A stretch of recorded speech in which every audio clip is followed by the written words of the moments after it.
Assalamualaikum warahmatullahi wabarakatuh, teman-teman kelas PGMI.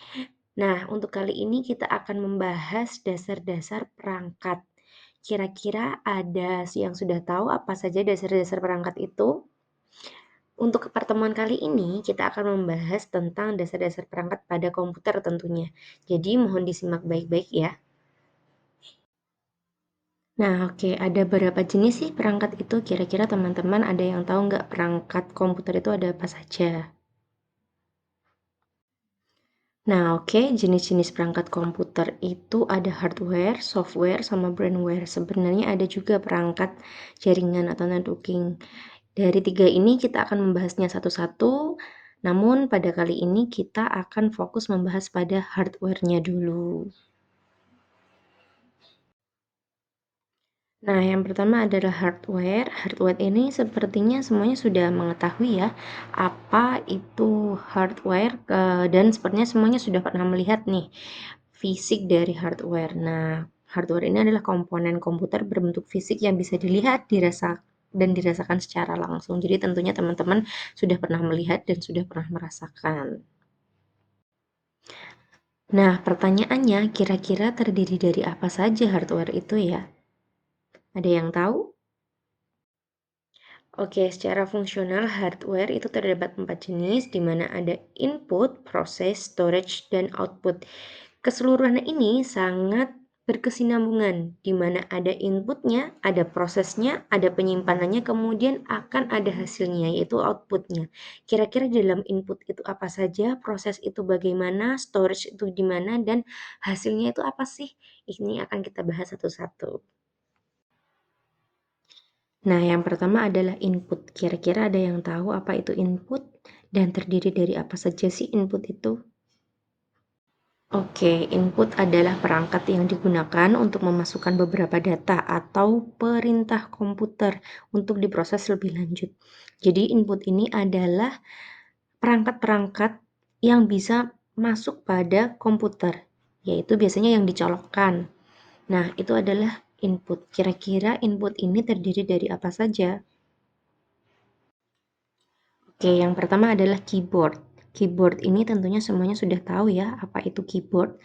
Berfungsi untuk memasukkan huruf, angka, karakter khusus, dan sebagai media untuk pengguna untuk melakukan perintah. Jadi keyboard itu yang tentunya ada yang eksternal, yaitu bisa dimasukkan. Makanya tadi ini adalah bagian dari input. Nah, keyboard itu juga bisa melakukan perintah nih.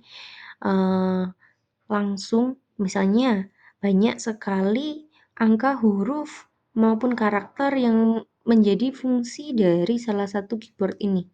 Mungkin kita akan meng-copy paste menggunakan Ctrl+C. Kemudian untuk membalikkan data kita menggunakan Ctrl+Z. Seperti itu.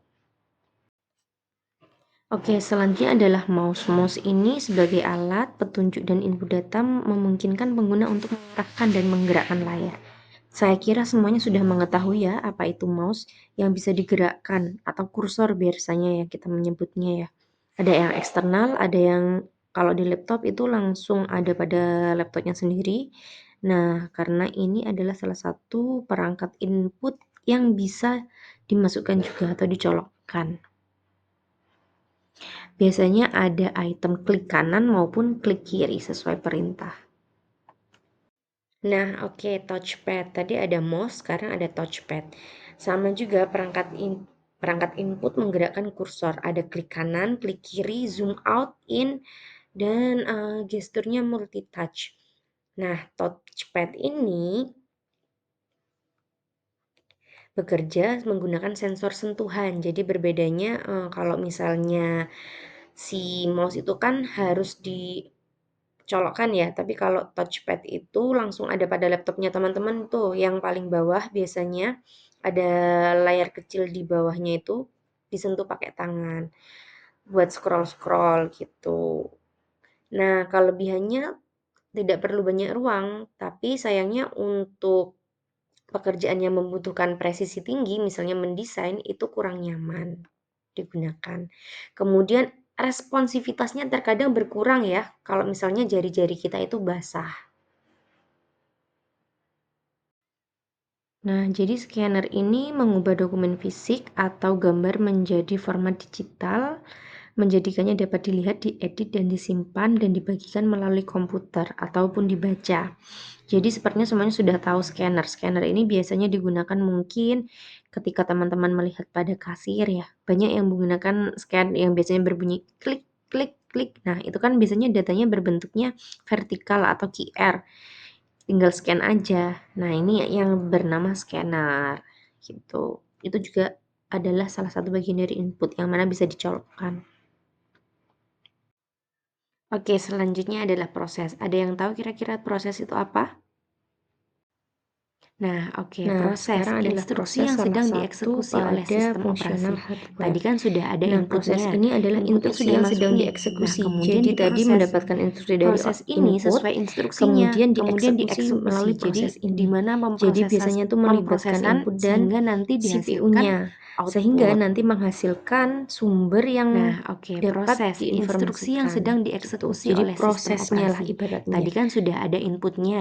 Inputnya sudah Nah, CPU. oke, CPU selanjutnya adalah adalah Central CPU. CPU Processing ini Unit, adalah di Central mana dia itu Processing Unit. adalah otak Nah, dari CPU ini komputer. adalah Jika tidak otak ada dari CPU, berarti komputer. dia nanti Ibaratnya tidak akan bisa semua berjalan. yang menjalankan pada Nah, komputer ini CPU adalah bertugas CPU. menjalankan instruksi dari Sebenarnya perangkat ada dua lunaknya, jenis komponen yaitu dari dari software, CPU, mengolah yaitu unit data, control sama mengatur kerja seluruh arithmetic komponen. atau Fungsi logical CPU ini anu. untuk mengambil data, mengartikan Nah, perintah, dan kalau menjalankan misalnya instruksi hingga pada menyimpan hasil. si ALU Bagian-bagian dari ini utama CPU itu ada melakukan ALU, perhitungan yaitu matematika atau melakukan logika. operasi Kemudian aritmatika, si unit tambahan, control ini kurang, mengatur logika. jalannya instruksi dan Kemudian mengontrol SCU, kerja komponen control unit, lainnya. mengatur dan mengendalikan Nah, jalannya data, kalau misalnya serta tidak ada instruksi di CPU dalam ini, komputer. maka komputer tidak akan bisa Banyak sekali bekerja karena jenis-jenis semua CPU proses berdasarkan utama produknya. dikendalikan oleh Mungkin komponen teman ini. sudah tahu ada Intel Core i3, Nah, oke, Intel selanjutnya adalah Core CPU. CPU i5, ini adalah Intel Core Central Processing i7, Unit. Intel Core Nah, i9, CPU ini adalah otak sama dari Intel komputer. Xeon.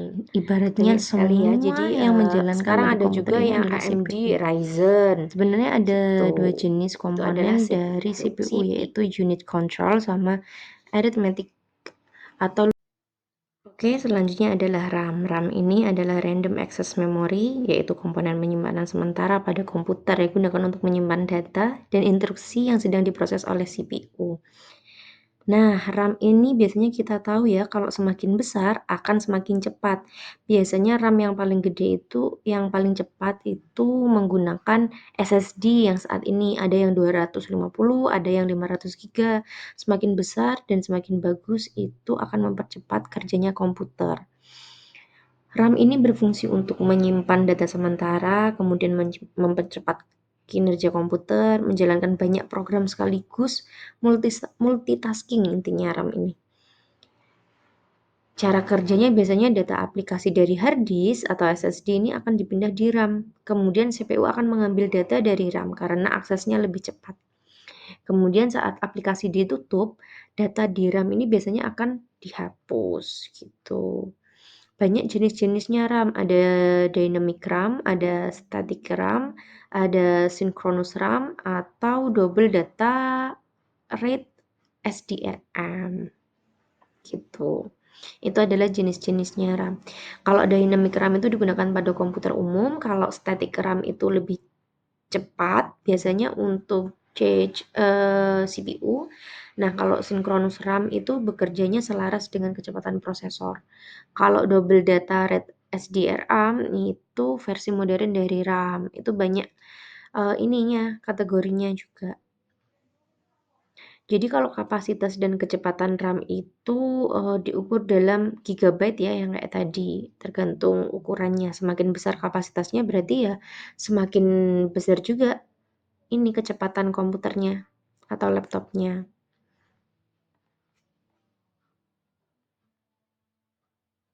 Oke, selanjutnya adalah VGA. VGA ini adalah Video Graphics Array, adalah pengolahan tampilan visual komputer. Nah, biasanya ini yang menampilkan pada layar-layar komputer atau laptop gitu. Kalau misalnya si VGA ini tidak ada, nanti layar kita itu akan menjadi hilang atau komputernya pun berjalan, cuman layarnya nggak ada. Mungkin jadi kayak kesemutan atau mungkin jadi blur. Nah, kalau misalnya makanya kalau VGA-nya itu semakin bagus, maka layarnya itu juga menjadi semakin bersih, jernih gitu.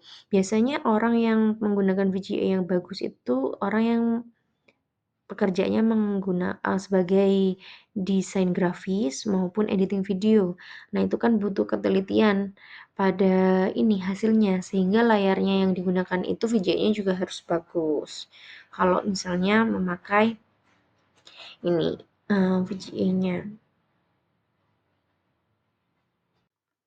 Oke, selanjutnya adalah motherboard. Motherboard ini komponen utama komputer yang menjadi tempat semua perangkat terhubung dan saling berkomunikasi.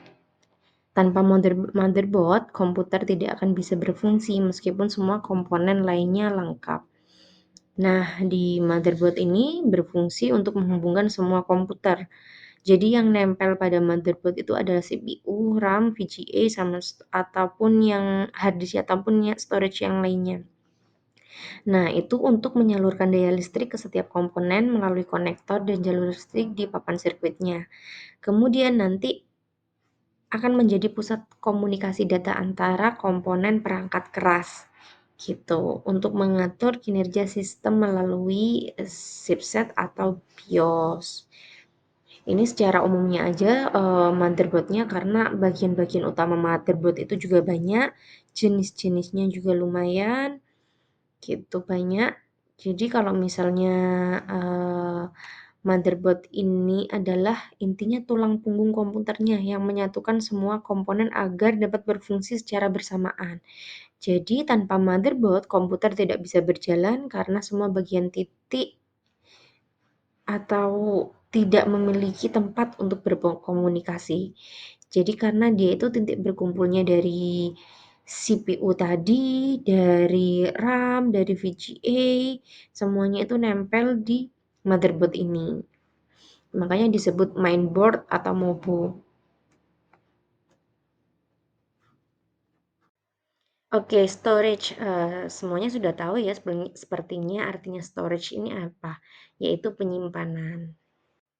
Nah, storage ini untuk menyimpan komponen dari hardware yang berfungsi untuk menyimpan data, program, dan informasi secara keseluruhan pada komputer. Jadi intinya menyimpan saja. Nah, hard disk, semuanya sudah tahu ya tentang hard disk, di mana tempat penyimpanan utama pada komputer. Biasanya ada hard disk yang langsung bawaan di dalam, kemudian ada hard disk eksternal. Hard disk ini semakin tinggi gigabyte-nya, jadi semakin banyak penyimpanannya. Namun sekarang ada SSD ya. Nah, ini SSD. Itu juga seperti hard disk, tapi sayangnya kalau misalnya untuk penggunaan SSD, nanti laptop kita itu nggak akan jadi lemot, jadi lebih cepat gitu. Sekarang semuanya sepertinya sudah berganti pada SSD ketimbang hard disk ya. Jadi menguntungkan bagi laptop atau komputer untuk lebih cepat berjalannya gitu. Oke, tadi ada input, nah sekarang ada output. Apa sih kira-kira output? Oke, karena tadi ada input, nah sekarang ada output. Inputnya tadi adalah perangkat-perangkat yang bisa dipasangkan atau dicolokkan ya, kemudian diproses. Nah, ini adalah hasilnya. Itu yang menampilkan data pemrosesan komputer secara teks, gambar, suara, hard copy maupun soft copy. Ini adalah output. Kira-kira pada output ini ada apa saja? Kita simak dulu. Yang pertama ada monitor. Nah, monitor ini untuk menampilkan gambar, teks, video, dan informasi visual lainnya dari komputer kepada pengguna. Berbeda tadi sama yang ini ya, VGA ya. Kalau VGA itu juga untuk menampilkan, cuman itu kan ada kapasitasnya. Bagus enggaknya, tapi kalau monitor itu ya layarnya ini, kayak saya rasa semuanya sudah tahu monitor itu apa. Jadi layarnya ini untuk menampilkan gambarnya. Nah, layarnya kalau semakin bagus atau VGA-nya bagus, berarti nanti juga semakin jernih gitu, tergantung VGA-nya. Nah, layar ini adalah yang menampilkannya. Oke, printer. Printer Semuanya sudah tahu, bukan kayaknya lagi, tapi semua sudah tahu printer. Perangkat keras yang mampu mengubah data digital dari laptop maupun HP nanti menjadi berupa fisik, teks, gambar, pada media kertas. Nah, itu untuk hard filenya. Jadi kalau printer ini sekarang sudah banyak termodifikasi untuk sekaligus pada fotokopi, sekaligus pada print, gitu. Jadi kalau misalnya printer itu langsung pada komputernya, berbeda dengan mesin fotokopi ya. Oke, selanjutnya adalah speaker. Speaker ini semuanya sudah tahu ya. Saya rasa kalau di output ini semuanya sudah mengenali apa saja yang kiranya memang luaran dari input sama proses tadi. Speaker ini tentunya ya seperti kita tahu yang menghasilkan suara atau audio dari sistem komputer gitu. Biasanya ada yang kecil atau sampai gede, sekarang itu yang dikenal dengan horeg ya, itu kan juga lewat komputer juga. Kemudian dia menghasilkan suara atau audio. Oke, yang terakhir adalah proyektor. Saya rasa semuanya sudah tahu ya proyektor ini apa. Dan tidak awam lagi dengan namanya proyektor, karena biasanya untuk proses belajar mengajar itu menggunakan proyektor. Mungkin semuanya, kalau sekarang kan sudah ada TV-nya ya, kalau dulu kan pakai proyektor. Nah, proyektor ini bekerja dengan menerima sinyal gambar dari komputer ataupun laptop atau perangkat lain untuk memproyeksikan gambar tersebut secara besar gitu. Sekarang banyak sekali proyektor mini yang mudah dibawa-bawa ya, yang misalnya teman-teman mau nonton sendiri di kamar itu sudah ada banyak sekali gitu. Tapi yang saat ini banyak digunakan itu jarang sekali proyektor ya, semuanya pakai Videotron gitu ya.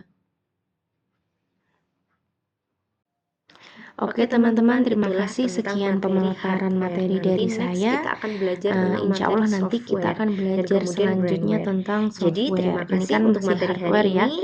Oke, Saya kita akhiri, bertemu kurang lagi di lebihnya mohon materi maaf. selanjutnya. Saya Wassalamualaikum akhiri, kurang warahmatullahi lebihnya mohon maaf. wabarakatuh. Wassalamualaikum warahmatullahi wabarakatuh. Oke teman-teman, itulah tentang